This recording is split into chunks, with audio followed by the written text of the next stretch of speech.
wanted to just briefly talk about the MAID program that's going to be opening up here in March of next year for those that are addicted and homeless.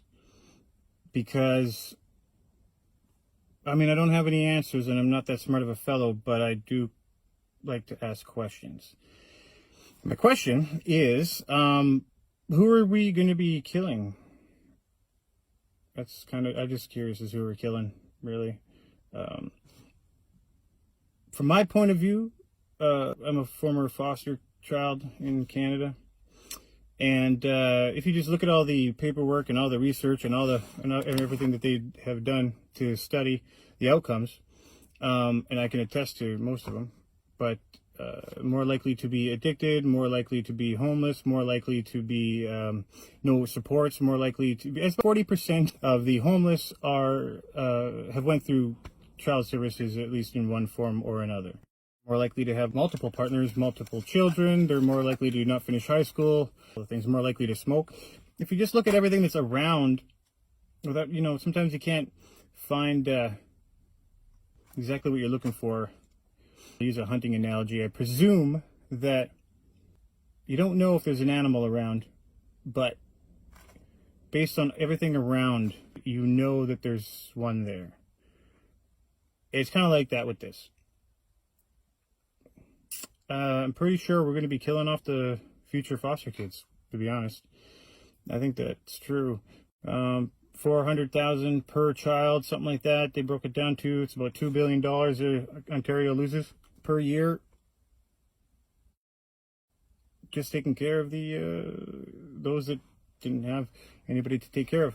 So, something to think about.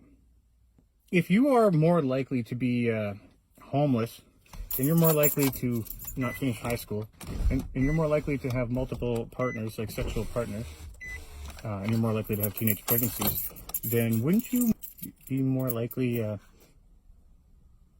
to go through child support? I'm just putting this out there for somebody that's smarter than I am. What I mean by that is there's $4.1 billion in arrears in Ontario for child support that's owed.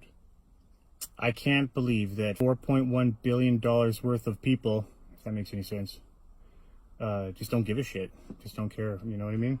I would say that more than likely that's not the case, unless the majority of the child support arrears are from big, you know, multi-million dollar lawsuits and settlements and stuff like that. I don't, probably not. Basically, going off lived experience here, I know so many people that, on both sides, so many people that went through the system, have multiple partners, multiple child support cases, and all that. I don't know. It just makes sense to me. There are some studies about it. The Canadian Centre for Policy Alternatives, I think, did some research on that, but nobody touches it. Nobody touches it with a 100,000-foot pole. A lot of money in that. You see, we're a debt-based society. So whether you owe, let's just say, you're in arrears, maybe like $60,000, $80,000, $90,000, and you're like a former foster kid, and all the data shows that you're probably not going to buy a house, you're not going to be able to get a car. They need us to be in debt, right? We have to be in debt because we're a debt-run society. So it's better for the government to run these kids through child support cases at 18. Probably not. Doesn't seem that all that equitable. But yeah, mainly I just wanted to jump on because I had a thought about that MAID program. They're going to be killing off a lot of foster kids, former foster kids, or people that went through care, people that have just had problems, right? They're going to save a lot of money. A lot of money. Just think. I want you to think about this, okay? Canada, every time after March that somebody dies from the MAID program for mental health issues or homelessness, more than likely have went through the care system.